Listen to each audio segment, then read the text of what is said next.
మళ్ళా మంత్రిని అయితేనేమో 5 ఏళ్లలో ఏదైనా జరగొచ్చు మల్లారెడ్డి. త్వరలోనే సీఎం రేవంత్ను కలుస్తా, కాంగ్రెస్ గెలుస్తుందని కలలో కూడా అనుకోలే, ఆ షాక్ నుంచి మేము ఇంకా తేరుకోలే.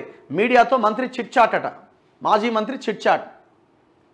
అంటే మళ్ళీ కాంగ్రెస్లోకి రావడానికి రెడీగా ఉన్న రేవంత్ రెడ్డి పిలిస్తే, రేవంత్ రెడ్డి నేను గతంలో టీడీపీలో ఉండి పనిచేసినాం, మస్తు పైసలు ఉన్నాయి, ఎవరినైనా కొనగలుగుతా, నేను కాంగ్రెస్లో కూడా కొనడానికి రెడీగా ఉన్నా, అంటే నేను అమ్ముడు పోవడానికో లేకపోతే వాళ్ళకి డబ్బులు ఇచ్చి మంత్రి పదవి తీసుకోవడానికి రెడీగా ఉన్నా, వాళ్ళు డోర్లు తెరవడమే ఆలస్యం అని చెప్తున్నాడు మల్లారెడ్డి. మల్లారెడ్డిది ఒకటి వైరల్ అవుతున్నది, నువ్వు ఇట్లా పాలం ఎట్లా సంపాదించినవా అని ఏదో ఎన్టీవీలో అనుకుంటా ఒక క్వశ్చన్ అడుగుతాడు ఒక జర్నలిస్ట్. అడిగితే ఏమంటాడంటే, నాకు 200 లీటర్లే పాలు అవుతాయి, నా డిమాండ్ ఏమో 1000 లీటర్లు ఉంది, నేను ఏం చేయాలా? పౌడర్ తెచ్చి నీళ్లు పోసి మిక్సీ చేసి పాలు అమ్మినా అంటున్నాడు వాడు సిగ్గు లేకుండా. మనిషి అనాలా లేకపోతే ఇంకేమనాలా?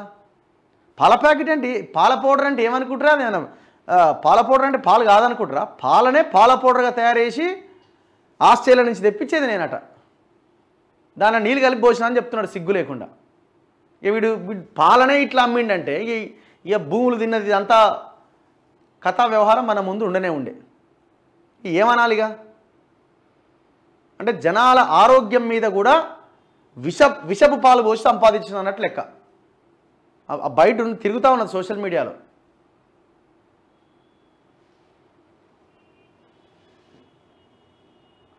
మళ్ళా మంత్రిని అయితానేమోనని మాజీ మంత్రి మల్లారెడ్డి వ్యాఖ్యానించారు. తనకు అదృష్టం ఉంటే, రాసిపెట్టి ఉంటే 5 ఏళ్లలో ఏదైనా జరగవచ్చు అన్నారు. గురువారం అసెంబ్లీ ఆవరణలో మీడియాతో మల్లారెడ్డి చిట్చాట్ చేశారు. బీఆర్ఎస్ ఓడిపోయి కాంగ్రెస్ గెలుస్తుందని కలలో కూడా ఊహించలేదని అన్నారు.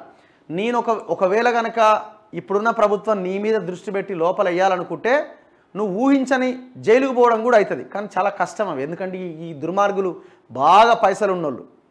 ఏముంటుందండి సింపుల్గా, ఇప్పుడు జైలుకు వెళ్ళే క్రమంలో వందల వేల కోట్ల రూపాయలు ఉన్నాయి, వేల కోట్ల రూపాయలు ఉన్నాయి. ఎందుక ఇష్టపడ్డు ఒక 100 కోట్లు ఇసిరేస్తా అంటే అయిపోయా, అంతే కదా.